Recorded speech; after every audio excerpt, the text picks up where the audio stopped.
CM Nitish Kumar आज मुख्यमंत्री सचिवालय स्थित संवाद में आयोजित 16वें वित्त आयोग की बैठक में शामिल हुए। इस अवसर पर आयोजित कार्यक्रम को संबोधित करते हुए मुख्यमंत्री ने कहा कि बहुत खुशी की बात है कि बिहार राज्य में 3 दिवसीय भ्रमण पर 16वें वित्त आयोग का आगमन हुआ है।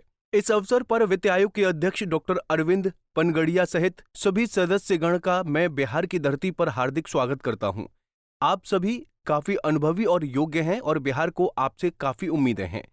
उन्होंने कहा कि ये गौरव की बात है कि आयोग के अध्यक्ष डॉक्टर अरविंद पनगड़िया जी नालंदा विश्वविद्यालय राजगीर के कुलपति भी हैं, इसलिए वो बिहार की सामाजिक और आर्थिक पृष्ठभूमि से परिचित हैं।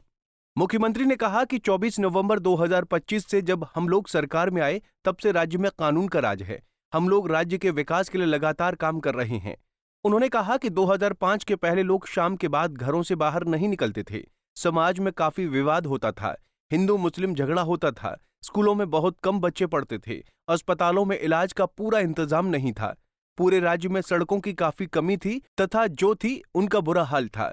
राजधानी पटना और अन्य जगहों पर बिजली की स्थिति बहुत खराब थी। शिक्षा और स्वास्थ्य के क्षेत्र में सुधार को लेकर विशेष ध्यान दिया गया। इसके लिए बड़ी संख्या में नए स्कूल खोले गए। सीएम ने कहा कि वर्ष 2006 और 7 में लड़के लड़कियों के लिए पोशाक योजना शुरू की गई।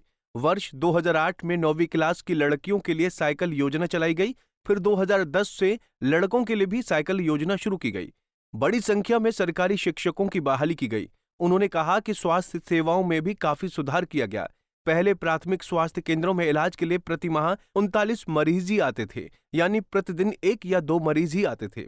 वर्ष 2006 से अस्पतालों में मुफ्त दवा और इलाज की पूरी व्यवस्था की गई। अब प्राथमिक स्वास्थ्य केंद्र में हर महीने 11,000 से अधिक मरीज आते हैं। मुख्यमंत्री ने कहा कि राज्य में बड़ी संख्या में सड़कों, पुल पुलियों तथा एलिवेटेड रोड का निर्माण कराया गया है। साथ ही हर घर बिजली सुनिश्चित की गई है। स्थानीय निकायों के सशक्तिकरण हेतु कई कार्य किए गए हैं। वर्ष 2006 में पंचायती राज संस्थाओं और वर्ष 2007 में नगर निकायों में महिलाओं के लिए 50% आरक्षण से शुरुआत की गई। पंचायतों में पंचायत सरकार भवन बनाने का काम किया गया है। पहले बिहार में स्वयं सहायता समूह की संख्या बहुत कम थी।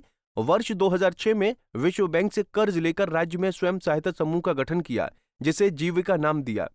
अब स्वयं सहायता समूह की संख्या 10,61,000 हो गई है, जिसमें जीविका दीदियों की संख्या 1,31,00,000 हो गई है। शहरी क्षेत्रों में भी स्वयं सहायता समूह का गठन हो रहा है, जिनकी संख्या 34,000 हो गई है, जिसमें लगभग 3,60,000 जीविका दीदी हैं। कार्यक्रम के दौरान मुख्यमंत्री ने 16वें वित्त आयोग के अध्यक्ष डॉक्टर अरविंद पनगड़िया सहित अन्य सदस्यों को अंग वस्त्र प्रदान कर सम्मानित किया। कार्यक्रम में 16वें वित्त आयोग द्वारा तैयार मेमोरेंडम का मुख्यमंत्री ने अनावरण किया। कार्यक्रम को उप मुख्यमंत्री सम्राट चौधरी, 16वें वित्त आयोग के अध्यक्ष डॉक्टर अरविंद पनगड़िया एवं मुख्य सचिव अमृतलाल मीणा ने भी संबोधित किया। बैठक में उप मुख्यमंत्री सम्राट चौधरी, उप मुख्यमंत्री विजय कुमार सिन्हा, जल संसाधन सह संसदीय कार्य मंत्री विजय कुमार चौधरी, ऊर्जा सह योजना एवं विकास मंत्री विजेंद्र प्रसाद यादव, ग्रामीण विकास मंत्री श्रवण कुमार, स्वास्थ्य मंत्री मंगल पांडे समेत कई मंत्री और पदाधिकारी मौजूद रहे। Bureau report, Punjab Kesari TV.